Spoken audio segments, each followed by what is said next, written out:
Hi, everyone. So thank you so much for having me.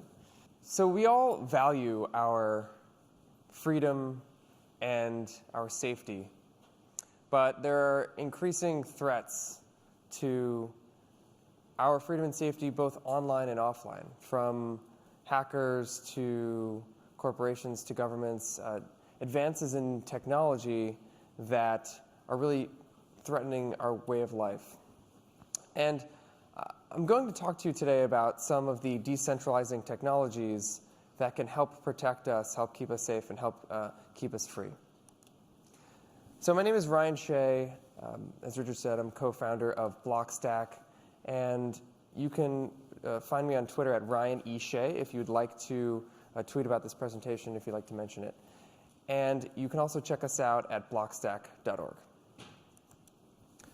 So in Harry Potter, bear with me for a second, I'm about to make a relevant point. But there are three unforgivable sins that can be committed. The first one is Avada Kedavra, and that is the in which there is a actual murder. The second one is Crucio, which is torture, and the third is Imperio, which is control.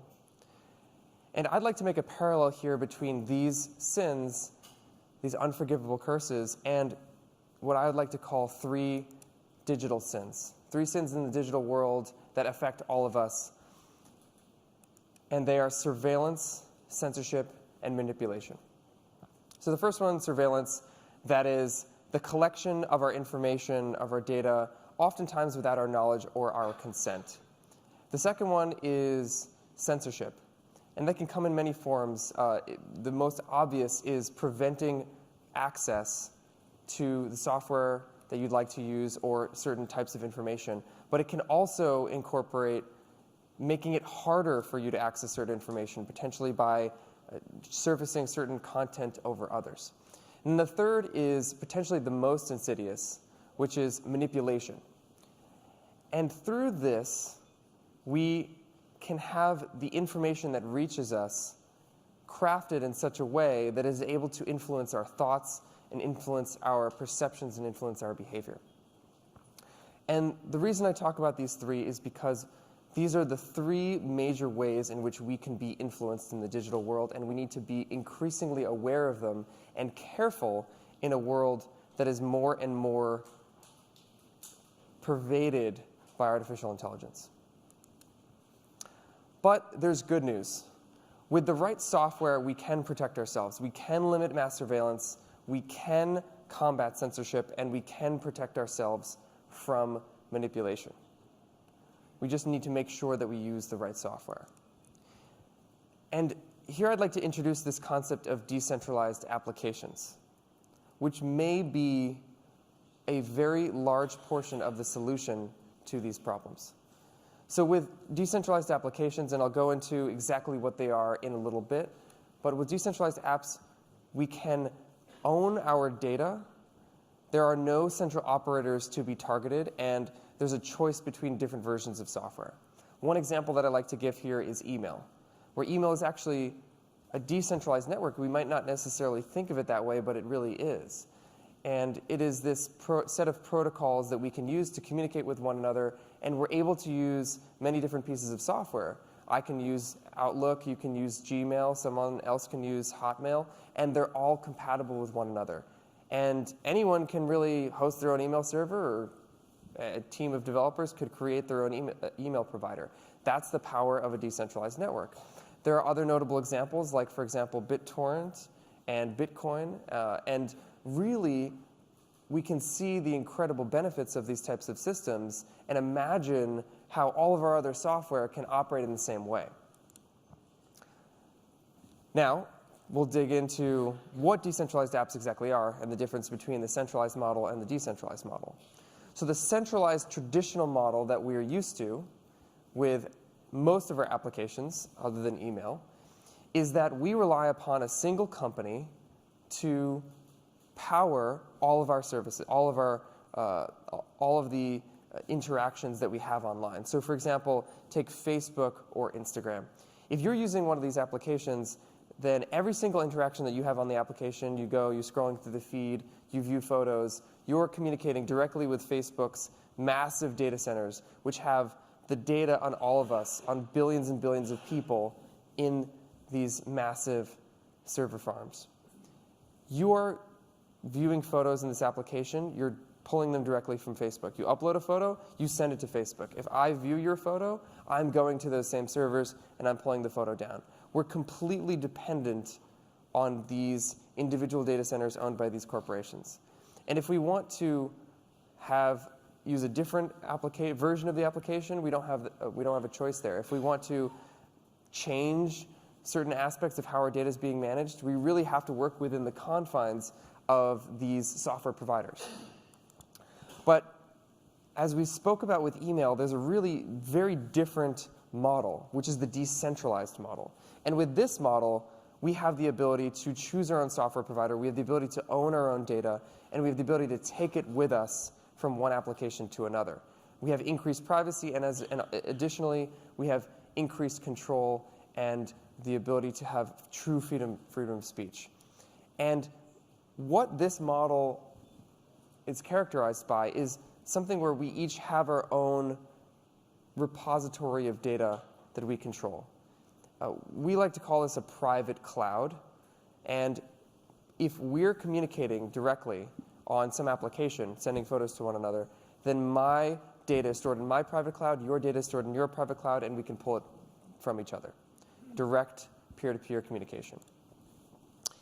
And this is increasingly starting to look like it's a new model for the internet. We've had some early indications of this, but we can really imagine how this can reshape all of the applications that we use.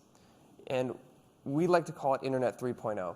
If you look at the early Internet, Internet 1.0, it was largely defined by us using our own devices, our own computers, and connecting to these servers, these other computers that would be run by individual corporations. If we look at Internet 2.0, we saw this consolidation into the cloud.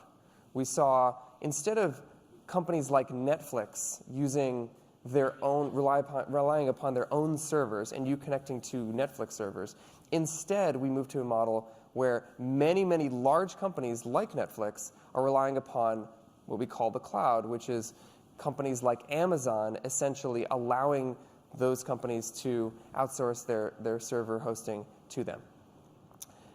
The cloud has really made our lives a lot easier. It has enabled so many different things. But there's a new potential era of the internet, which is defined, we would call it Internet 3.0, which is defined by a mixture of private clouds and the ability for us to communicate directly from one person to another.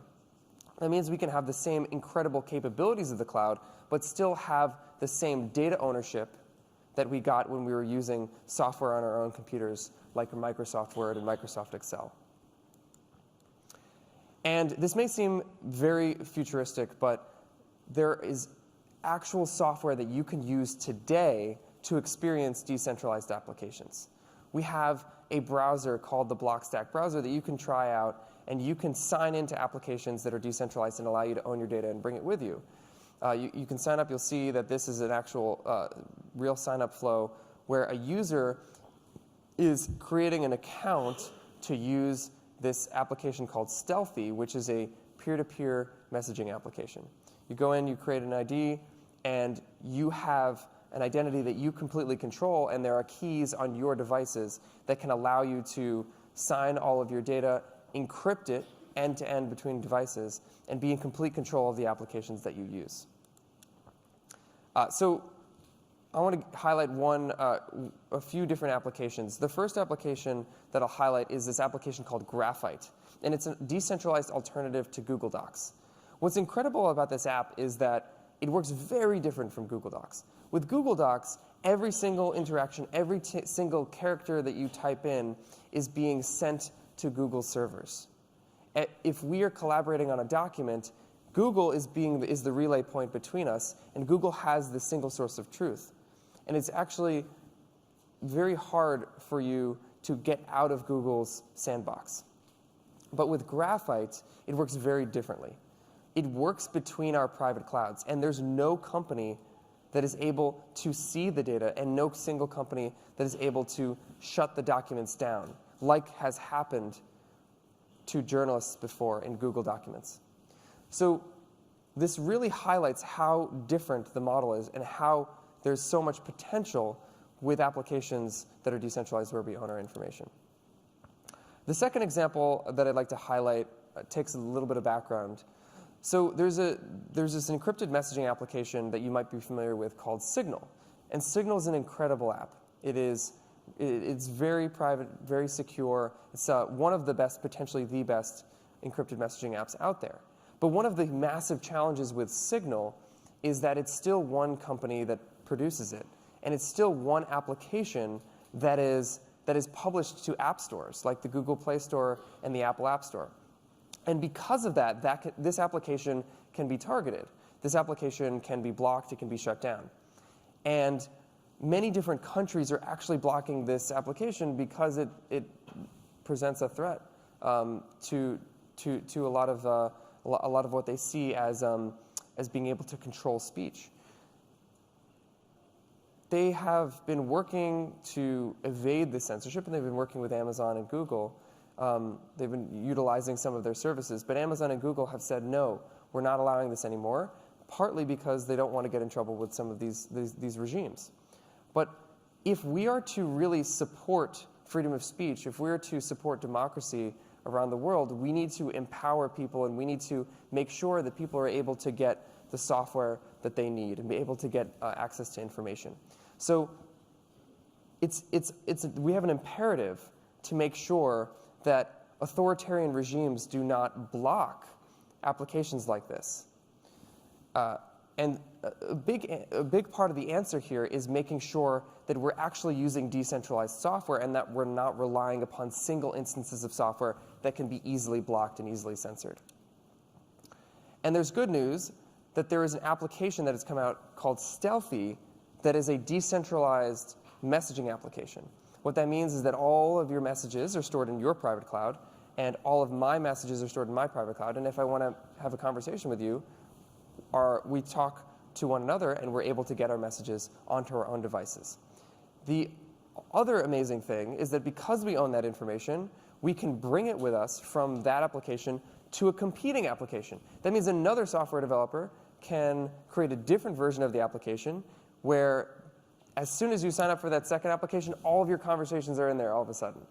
Right? It's like when you sign up for a new email account and you have the ability to migrate all your emails into that inbox. So that's beautiful. And the third application that I want to highlight is this decentralized equivalent of Twitter. So this is really taking us back to the early days of Twitter. I don't know if you remember, but in the early days, there were dozens of different Twitter clients that you could download. There was this explosion of innovation on top of the Twitter platform. There was TweetDeck, and there was Hootsuite, and there were so many other Twitter clients that were really excellent.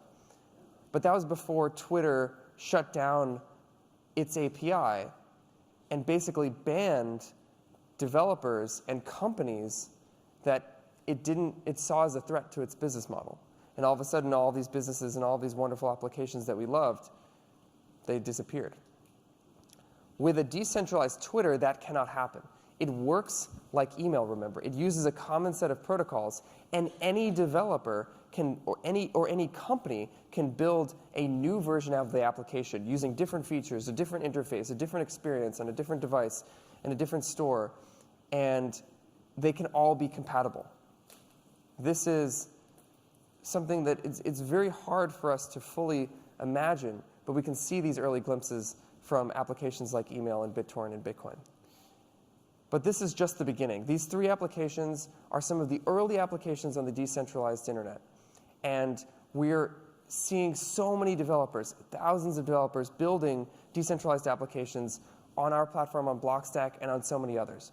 And I want to invite you to imagine what the future could hold, what the future could look like when we do really own our data, what really changes.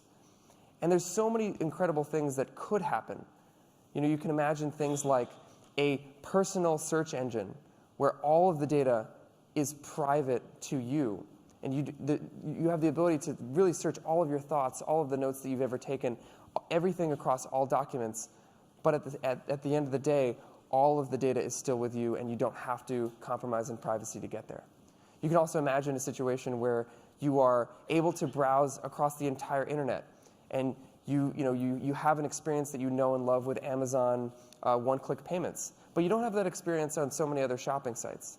Well, what if you could have that same experience where as soon as you go, you find a new store online, and you've never been there, you've never shopped there before, but you go and you click to purchase, and you get this authorization that comes up that says this application would like access for you to send a payment, and would like access to your shipping address. You click OK, and boom, instantly the package is on its way.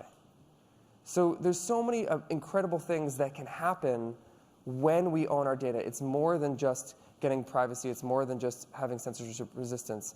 It is also unlocking incredible new potential, more things, more great experiences that developers and companies can provide for us. That's what we want to enable. We want to unlock a new level of innovation. We want to unlock a new level of economic prosperity in the world. And of course, freedom, prosperity, everything that makes our lives so happy. Thank you very much.